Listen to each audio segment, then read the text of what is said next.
Ladies and gentlemen, fellow Toastmasters, honored guests, I want to start by telling you the highlight of my early career as a public speaker, grade 4.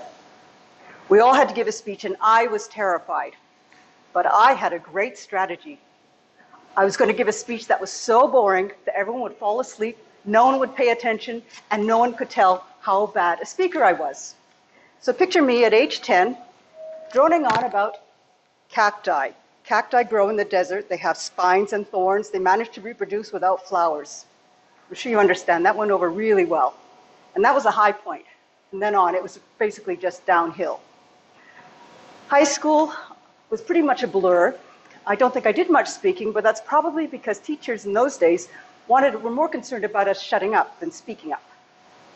But university, that was more of a problem because a lot of my grade depended on being able to participate in class. So I only opened my mouth if I knew 110% of what I was going to say was right. And I still remember freshman English. The professor said, "Can anyone tell us about the significance of the name Josiah Wedgwood?" Josiah, Yehoshua in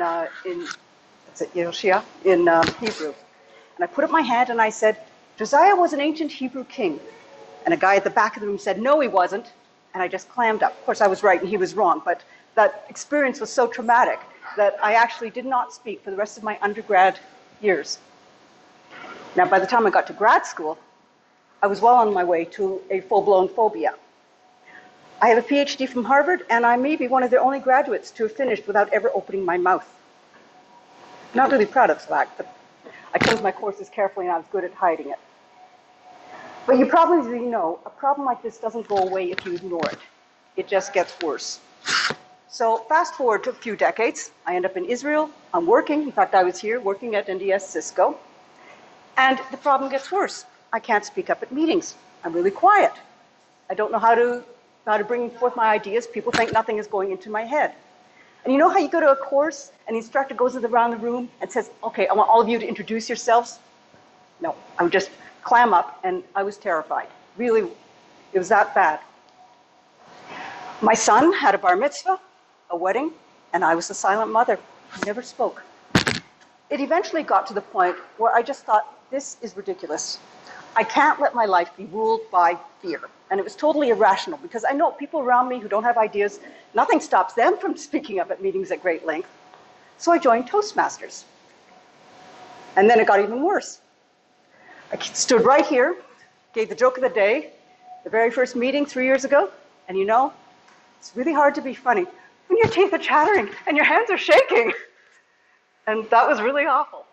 And my first 5 speeches, they were really awful too. I could only review the video if my husband was sitting beside me for emotional support. But I have to say that about a year later, I started to calm down because that's one of the things that Toastmasters does for you. You're standing here every week in front of an audience, and it's like desensitization therapy. After a while, it starts to feel normal standing in front of people.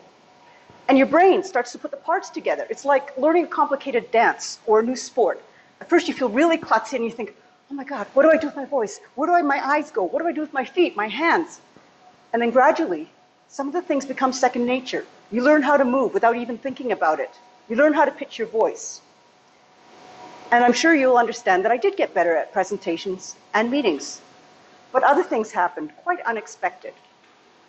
First thing that happened was my Hebrew improved. Yes, that does sound odd, doesn't it? For years, I'd been afraid to speak in Hebrew, and forget about calling strangers. I had my husband do it for me. But Toastmasters helped me to relax. I didn't panic when I could speak in Hebrew. And when I relaxed, I was able to understand more. And all of a sudden, I was actually able to speak in Hebrew. Second thing that happened was interviews. When my team got laid off from Cisco about a year ago, the thought of interviewing in Hebrew in Israel was one of the most terrifying things you can possibly imagine.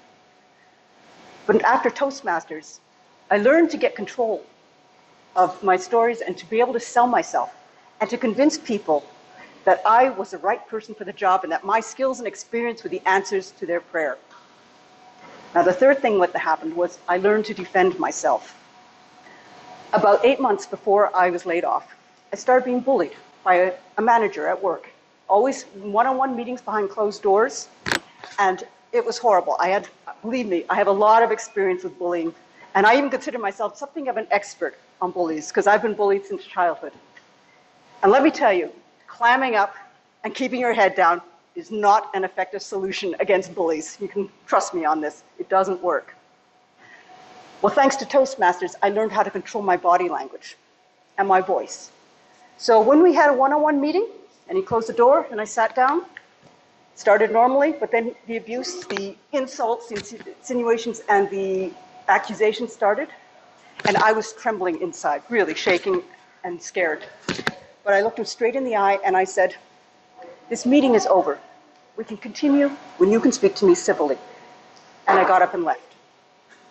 So the point I want you to take away is that Toastmasters is more than just learning how to give presentations and think quickly on your feet and give speeches at your kid's bar mitzvah. It can give you a lot of skills that may help you in other parts of your life that you never anticipated. And that's why I am still a Toastmaster. Thank you.